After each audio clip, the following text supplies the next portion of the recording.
kung matatandaan niyo po, gaano po kalaki yung mga pagbabago na ito. So, dito na lang po tayo mag-concentrate. 2025 budget. Magkano po yung pinopose nyo at magkano yung naaprubahan na budget? Ang natatandaan ko po, Your Honor, the general expenditure program ng Gates 45 was 900 billion.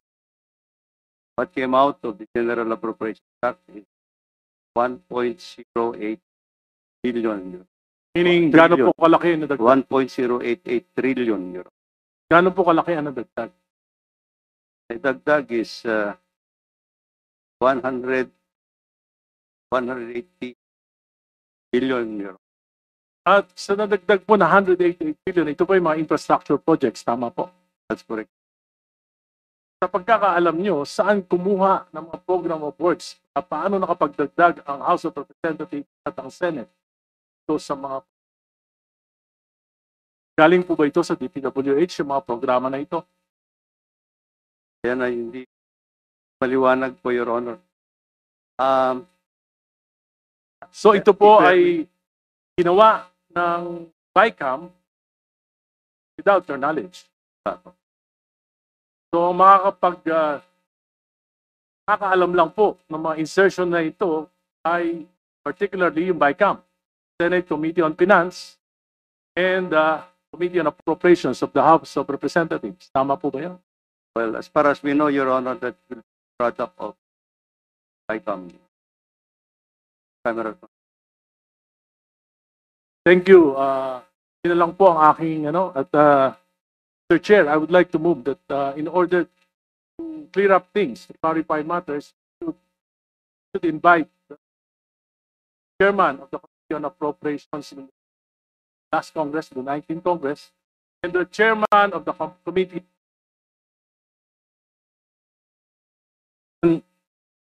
Congressman Saldico and former Senator Crespo. So move, Mr. Speaker. You know, last August 4, I delivered a privileged speech questioning the, I think, mangled beyond recognition 2025 budget. And I was very specific on the automatic appropriations. Almost ang daming ginalaw. So hindi lang yung program appropriation, new general appropriations ang ginalaw pa yung program. In fact, towards my ending statement, I have said that 2025 budget is the most corrupt budget ever passed in the history of Congress. Sinabi ko yan. You know what? Nung araw sa time namin, pag may nag-mention sa previous budget, yung former chairman, tatayo kagad yan sa plenary. Magsasalita, question of privilege, individual and collective privilege, i-explain kung anong nangyari. Mr. Chairman, August 4 ako nagsabi, 2025 budget is the most corrupt budget. Hanggang ngayon, wala akong narinig na denial man lang sa previous chairman o sa previous members ng committee. Does this mean na hindi nila kaya i-dispute yung sinabi ko na 2025 budget is the most corrupt budget ever passed in the history of Congress? So I second that motion, Mr. Chairman. I am objecting on the motion. I am objecting on the motion. Chairman, I would like to know the reason why, because I would like to find out if we're going to invite them here, are they resource speakers or they are members of the House of Representatives? Are we going to ask them questions? Are they going to answer it? We'd like to find out. So kung isang congressman, sabi nyo kanina kahit sino masagasaan, wala tayong sasantuhin, kahit congressman, kahit senador. Eh kung ang congressman hindi pa pwedeng maging resource person at hindi natin pwedeng pa-testify under oath, eh di ibig sabihin sa usapang to, exempted ang congressman. So paano tayo mag-iimbestiga? Paano tayo? Number one. Number two, Mr. Chair, here is the USB. Sinasabi, paano nagkaroon ng insert? Under the name of Congressman Saldico, ang insertion sa BICAM as proponent siya is 13,803,693,000. And we do not want to invite him as a resource person. Mr. Chair, sorry. Comsec, can you show this? Para lang Yeah. sabihin, hindi ako Mr. Chair, with nagsimbento. due courtesy. Wait, I have the floor. Yeah, i-correct I have ko the lang. floor. Yeah, but I have Mr. the floor. No, Mr. I Chair, have the floor. just to, on the I have the record, floor. On the record, Mr. I Chair, have the floor. we did not refuse to Suspend. I invite. have the floor. Mr. Chair, motion to suspend. Meeting resumed. Mr. Chair, We are returning to the previous motion. I think there are particular details on how we would want to dispose of the motion, particularly because subject of the inquiry today are specific projects. And this is something we understand that budget preparation is within the context of implementation of infrastructure projects. I think we would want to focus on specific projects that had been inspected by the President today. The further that we delay discussions on the matter, I think the public will be more frustrated with Congress. So what is the pleasure of Congressman Enrique, Your Honor?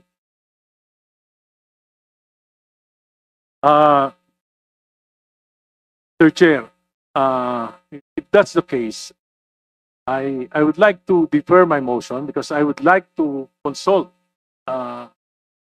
staff kung itong mga 100 billion na insertions sa 2025 budget ay may mga nakasamang those projects as the President had mentioned in Revelations. So, consult ko kung wala po dito, I will withdraw my motion. Pero kung meron, I will insist on. So, Mr. Chair, I would like to request the chair my earlier motion. Congressman Enrique, the motion heard. point of order, just a Mr. Chair. inquiry from the movement. So when he moves for the deferment of his motion earlier, not really withdrawing the motion. Do I take it correctly? As I said, I said, Mr. Chair, I'm not withdrawing my motion. I'm just deferring my motion to order to consult my staff whether 100 billion insertions in the 2025 budget includes those projects as mentioned by the. So, in order to be fair, Isn't it? I'm sorry, Mr. Chair, I have to. Isn't it back to our colleague, senior minority leader? You were actually mentioning about the BICAM earlier. And really, it's supposed to be part also of my questions later. Nobody has ever seen, as far as I know, the BICAM Committee Report 2025 has not been released in a copy. But there are a lot of questions, and the only ones who can really explain those things, because there's an unprecedented cuts and insertion. 173 billion, understand, I consulted budget expert. So, ang pananaw ko po, paano tayo makaka-move on sa pag-inquire nitong mga individual projects, insertions, etc. Kung hindi pa natin nalalaman ano ang nangyari sa BICAM in 2025. And therefore, ang makakasagot nun, just information, would be the two chairs of both panels, the House and the Senate, in that BICAM.